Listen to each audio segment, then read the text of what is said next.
सनमी करमता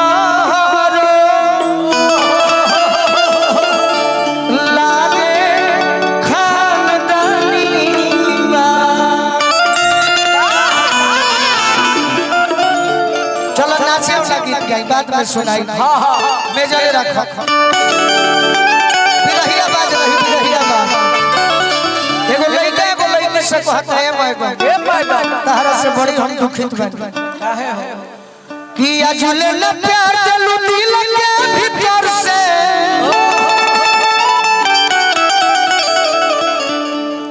अजुले न प्यार दिलु अरे दिल के भीतर से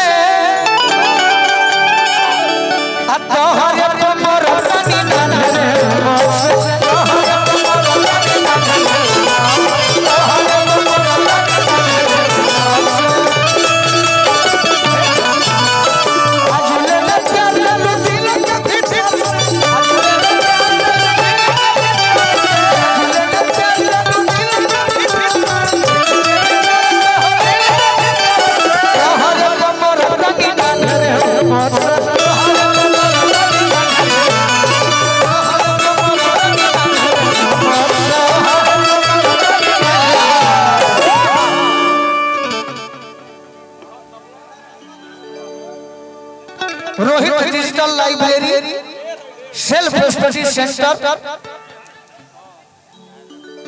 राजा पाकर थाना से पूरब छावनी वैशाली उहे गीत बजावा भाई कि जिंदगी में जो भरे लुए जा तो अपना पागल के होई दिलवा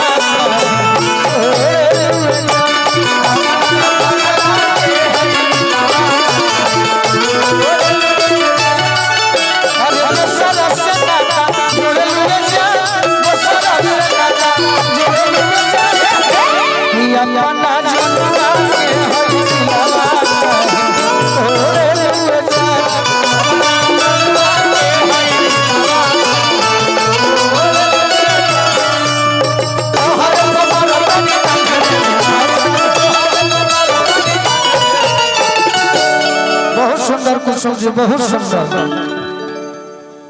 कि असर धराई के ना तहार का नाम है बॉडी बिल्डर हाँ भैया भैया अब है ना वो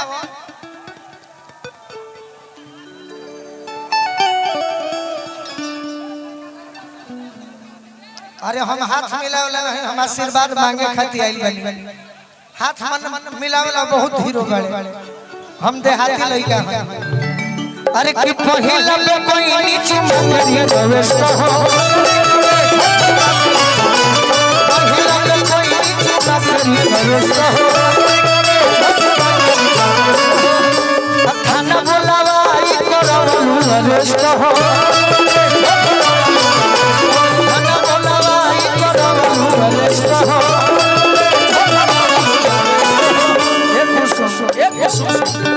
तती हलू बिराई तो सब नजर से हलू बिराई तो सब नजर से इनका के चिन्ह तर के ना कि हलू बिराई अरे तू तो सब नजर से हम पागल हैं तोहरे मोर रानी नन्हे मोर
रेलवे के माल बाबू अमरेंद्र भैया के तरफ से भैया के आशीर्वाद एगो और लड़का लाइन को हटा कुछ।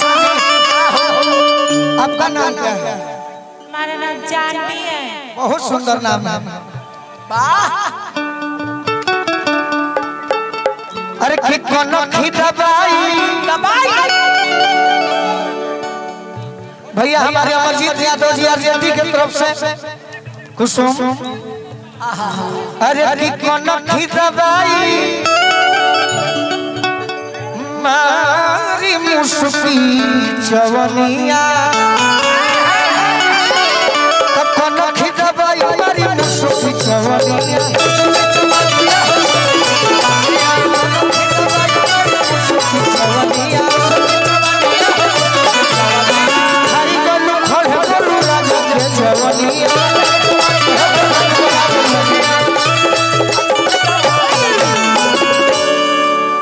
चहले हम रहनी हजानिया जी घर से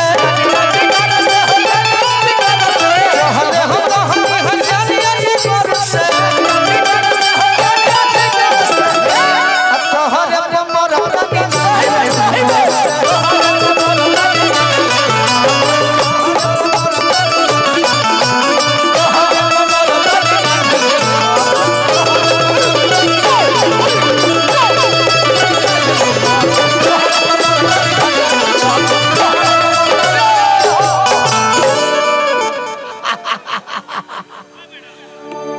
प्रोग्राम सफल। प्रोग्राम ये सफल हो गया। आप लोग इतना ना अच्छा किए कि प्रोग्राम मेरा सफल हो गया। सही पैसा भी मिला, हुरदंग भी हो गया। तो अब कैसा प्रोग्राम चाहिए? क्या सुरभि जी आवा ना। हेलो थोड़ा सा शांति बनाइए। आप ही का कार्यक्रम है। ए भैया आप ही का कार्यक्रम है। आप लोग से हाथ जोड़कर विनती करते हैं कि बंद करवा देना। हो जाए। बंद हो जाएगा तो अच्छा होगा ना। आखिर आप ही लोगों के लिए है। आप ही लोग आप झंझट चाहे जो को अरे जो जहाँ शांत रहिए ना भाई। मंच पर मजबूरन कोई भी मजबूरन बंद करना पड़ेगा ना। और शांति बनाइए। कार्यक्रम को आगे चलने दीजिए। ऐसा नहीं होता है। शांति बना करके रखिए।